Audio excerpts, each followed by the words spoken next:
ऋषभ बेटा, मैं तुम्हारे बारे में ही सोच रही थी। तुम्हारे पास वक्त है मेरे साथ बात करने के लिए? तुम अच्छी तरह जानती हो माँ, किसी भी इम्पोर्टेंट बात के लिए मेरे पास हमेशा समय होता है, और खास करके तुम्हारी बात के लिए। थैंक यू बेटा, ये कहकर बहुत सुकून पहुंचाया है तुमने मुझे। आजकल बातें नहीं होती है ना, बहुत बिजी हो तुम। हाँ माँ, इन कोर्ट केसेस में बहुत वक्त चला जाता है। इसी बारे में बात करना चाहती थी मैं। मेरे पास कुछ कागजात हैं। अरे माँ, तो पहले क्यों नहीं बताया? मैंने और सुधाकर अंकल ने कितना तलाश किया, हमें तो कोई काम का कागज मिला ही नहीं। कहाँ है तुम्हारे शेयर के सर्टिफिकेट्स? बैंक के लॉकर में है बेटा, लेकिन मैं शेयर सर्टिफिकेट्स की बात नहीं कर रही थी। मेरे पास कुछ और कागजात हैं, तुम आके देख तो लो। हाँ माँ, पहली फुर्सत में तुम्हारे पास आ जाऊंगा। बाय द वे, स्वेतलाना के साथ तुम्हारी मीटिंग कैसी रही?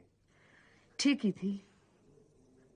मैं उसे देखना चाहती थी, उससे बात करके उसे जानना चाहती थी कि ऐसी उसमें क्या बात है जो तुम्हारे बाप को मुझ में नजर नहीं आई। माँ, वो जो कुछ भी था उसने दो जिंदगियों पर सबसे ज्यादा असर किया, तुम्हारी और मेरी। मैं उसे देखने के बाद बोल रही हूँ। मुझे समझ में नहीं आता कि तुम्हारे बाप ने उसमें क्या देखा। माँ, सवाल ये नहीं है कि उन्होंने क्या देखा, सवाल ये है कि उन्होंने क्या पाया। और दूसरा सवाल ये है कि तुमने कभी कुछ कहा क्यों नहीं माँ, कुछ पूछा क्यों नहीं? शादी के पवित्र बंधन में तुमने दूसरी औरत का दाखला कैसे बर्दाश्त किया माँ? मेरी खामोशी की कहानी बहुत लंबी है बेटा, किसी और वक्त सुनाऊंगी। एक नहीं, बहुत सी। मैंने कभी किसी चीज के लिए इतराज नहीं किया। शायद यही मेरी भूल थी। मैंने सोचा बेवफाई की बूंद के लिए क्या डरना, जब आंधी आएगी तो सोचूंगी। लेकिन जब स्वेतलाना आंधी बनकर आई तो मैं कुछ सोच ही नहीं सकी। वो खामोशी, डैडी पर तुम्हारा विश्वास नहीं, लापरवाही थी माँ।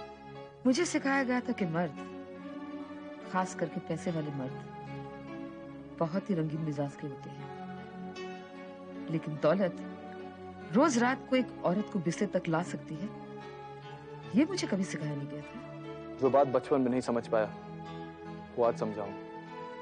तुम्हें तो डैडी से नफरत हो गई होगी माँ। कभी नहीं, आज भी नहीं। हमारी शादी तो सुहाग रात से ही टूटी शुरू हो गई थी। और शायद इसीलिए तुमने उनसे अलग होने का फैसला किया। और अगर ऐसा है माँ, तो इतनी शिकायतें क्यों? आखिर डैडी क्या करते? साधु बन जाते? खैर, छोड़ो इन बातों को बेटा, मैं आराम करना चाहती हूँ। मुझसे जल्दी आकर मिलना है। और सुनो, मेरी कोई भी बात को इतनी सख्ती से मत परखा करो, बस इतना ही चाहती हूँ।